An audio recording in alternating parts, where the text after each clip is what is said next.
This swatch that I just made was started with this double needle long tail cast on with a twist, and I didn't bother changing needles. This ribbing, it's 1x1 ribbing, was done on a size 8 needle, so it's a little stretched out. But one of the things that's very clear is this cast on stretches way more. I stretch the ribbing out as much as possible.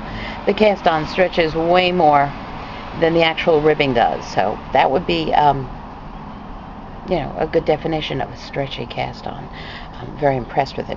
So now we're going to do a slight variation on another bind off, and one I think that matches this. I'm going to show you a swatch, or there'll be a swatch on my blog that you can see that it does sort of match. And we're going to start with a standard bind off, which is we're going to knit 1. Okay, that's pretty standard. We're going to then slip 1. So we have 2 stitches, 1 knit, 1 knot. We're going to pass the knit stitch over the slip stitch. Put the slip stitch back on the left needle, and because it was a purl, let's do this again. Because it was a purl, we're going to bring the yarn to front. We're going to purl this stitch, bring the yarn to the back.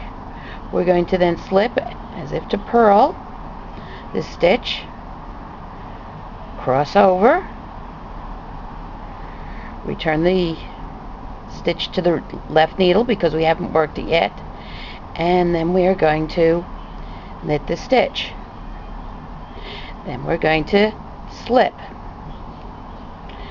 cross the knit stitch over the unknit stitch, work the stitch and return it, work it. As I say, this one's a purl, so I'm going to use the term work because really what's going to happen is it's always going to be now this one, because I knit combo, I managed to mess up and knit this. So we're going to slip, cross the knit stitch over the unknit stitch, return the knit stitch to the unknit stitch to the left hand needle, and knit the stitch. Slip the unknit stitch to the right hand needle, cross the knit stitch, the work stitch over the unworked stitch, and we're going to return this to the needle, work the stitch. Slip an unworked stitch to the needle, cross the work stitched over the unworked stitch, return the unworked stitch to the left hand needle, work it. Now, if you're doing this all in stockinette, you'd be doing this all in knit stitches. If you were doing this on the wrong side, you'd be doing this all in purl stitches. So I'm going to try and remember to say, take the slip an unworked stitch to the right hand needle, cross a work stitch, one that's been knit, worked, over the unworked stitch, replace the unworked stitch on the left hand needle, work it, slip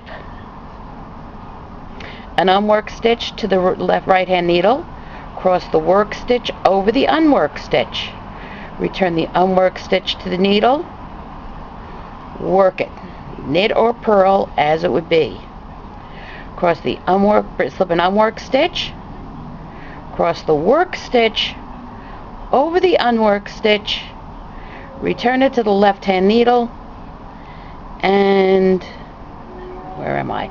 Oh, excuse me, I had the yarn in front and then forgot. Work it. In this case, I'm working a purl. It really doesn't matter. So we have one work stitch.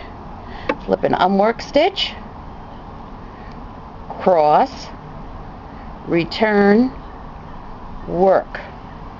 Slip an unworked stitch, cross, return, work. Slip an unworked stitch, bind it off, return the unworked stitch to the needle, work it. Return the unworked stitch to the needle, work it. Slip an unworked stitch, slip an unworked stitch, cross the work stitch over the unworked stitch, return it to the needle, and this one's yarn's in the wrong place, and work it. This is much easier to do in stockinette. So almost finished.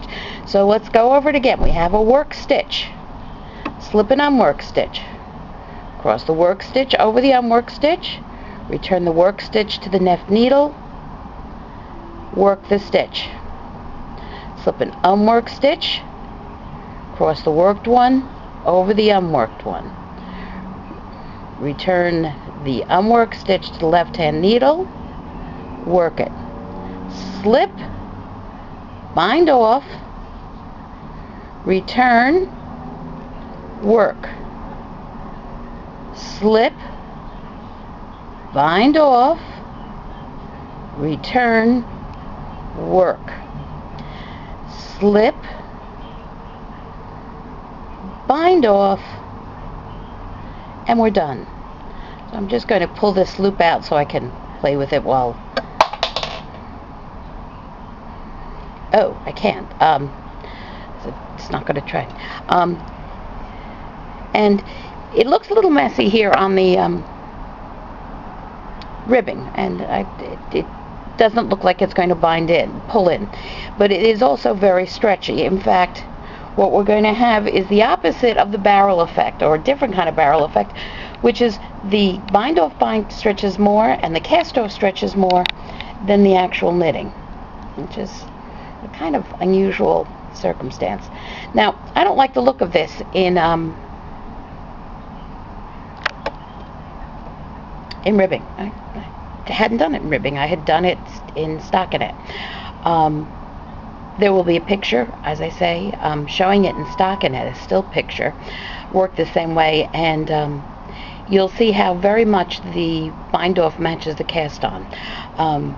This cast off or bind off might be excellent for a pair of socks. This one will be good for top down. This one will be good for bottom up. It is not smooth, as I say here, and it does sort of come out, not come in the way some bind offs do, which is to say this one does sort of flare out. Oops, let me put it up here. This one says sort of flare out.